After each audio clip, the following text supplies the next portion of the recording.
Hi, this is Sean myself for Golf Club Management, and standing right behind me is the Major League Baseball stadium for the San Diego Padres. This ballpark holds about 40,000 people on any given night. Now you may be wondering why I'm even standing here in the first place.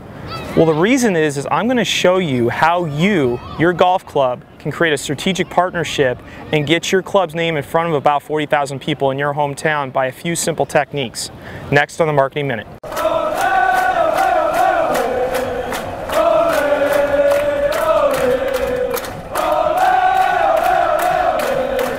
When you want to approach a club like a Man U or a Tottenham or Arsenal, or in this case with my local club, the San Diego Padres, is what are you trying to accomplish?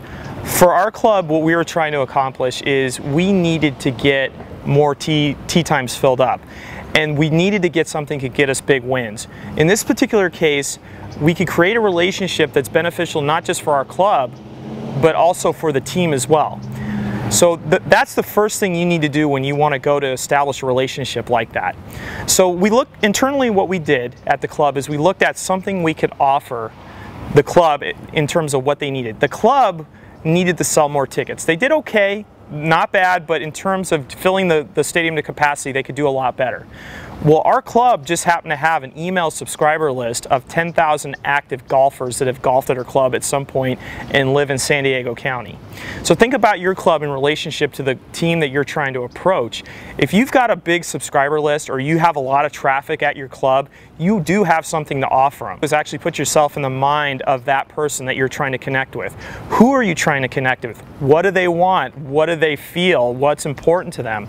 In the case of the club here in San Diego that I work with, the first thing we try to do is determine who would be interested in connecting with us. Well, in terms of trying to sell large quantities of tickets, the most obvious choice was to go to the group sales manager. I was fortunate enough to connect with a gentleman by the name of Scott Baird, who's the group sales manager here at the Padres. And actually in the article that you'll see, there's a direct quote from him about what the benefits were for them and for us. But what he needed is he wanted to sell tickets. He wants to make commission. He wants to fill those seats up, because if they fill the seats up, they can sell more food and beverage, they sell more merchandise, suites, sponsorships, and it just goes down the line.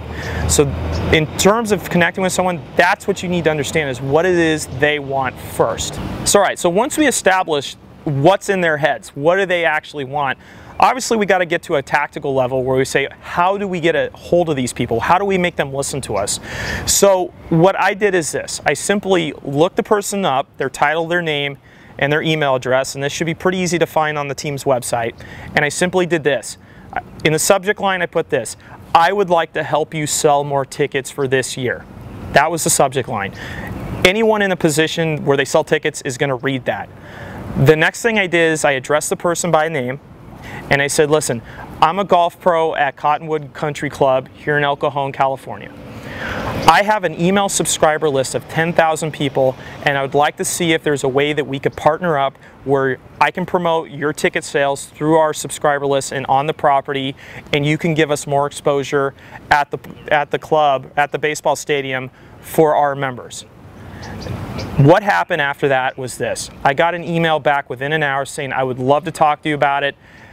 Let me call you on my phone and let's work something out. So as that phone conversation happened, the most obvious question on the side of the baseball team came up is, well, what can we give you?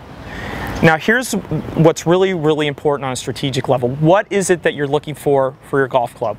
Well, for our golf club, what we were looking for is just simply to get more people on property.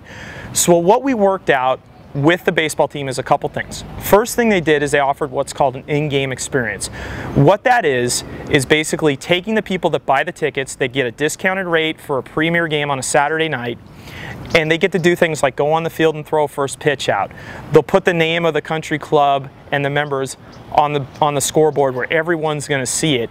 Essentially, they're going to put our name of the golf club during that game everywhere. There's a couple things that happen. First thing that happens is that people associate that sports team with your golf club because they see the two together. It's guilt by association in this instance. The next thing that happens is that your members, the people that bought those tickets to go to that game, feel incredibly special because the team is going above and beyond to show them a great time. So you can imagine what kind of loyalty that's going to generate from those people. But finally, the great thing is, in accomplishing our goal, is that people see how the types of things that they can do with the team, and they want to go to your club. They want to be part of something bigger.